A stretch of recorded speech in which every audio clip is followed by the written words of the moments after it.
অসম চুক্তিটো আমি নিৰন্তৰ আলোচনা কৰি আছো। ডেইলি যে ৰাতিপুৱা বিদেশীবিলাক খেদো, এইটোতো অসম চুক্তিয়ে নহয় জানো?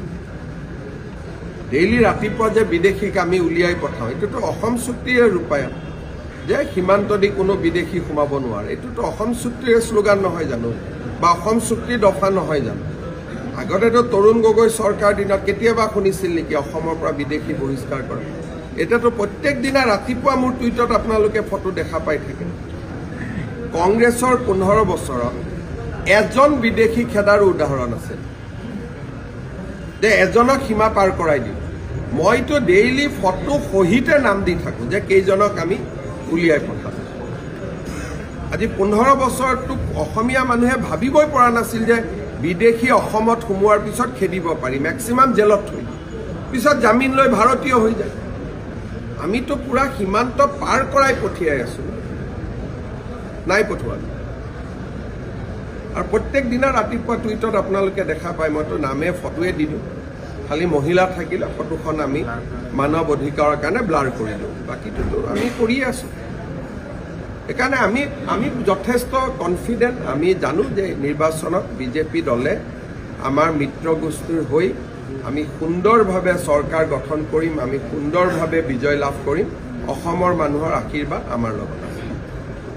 অসম চুক্তিটো আমি নিৰন্তৰ আলোচনা কৰি আছো। ডেইলি যে ৰাতিপুৱা বিদেশীবিলাক খেদো, এইটোতো অসম চুক্তিয়ে নহয় জানো? ডেইলি ৰাতিপুৱা যে বিদেশীক আমি উলিয়াই পঠাওঁ, এইটোতো অসম চুক্তিৰে ৰূপায়ণ। যে সীমান্ত দি কোনো বিদেশী সোমাব নোৱাৰে, এইটোতো অসম চুক্তিৰে শ্লোগান নহয় জানো? বা অসম চুক্তিৰ দফা নহয় জানো? আগতেতো তৰুণ গগৈ চৰকাৰ দিনত কেতিয়াবা শুনিছিল নেকি অসমৰ পৰা বিদেশী বহিষ্কাৰ কৰা? এতিয়াতো প্ৰত্যেক দিনা ৰাতিপুৱা মোৰ টুইটত আপোনালোকে ফটো দেখা পাই থাকে। কংগ্ৰেছৰ 15 বছৰত এজন বিদেশী খেদাৰো উদাহৰণ আছে যে এজনক সীমা পাৰ কৰাই দিওঁ।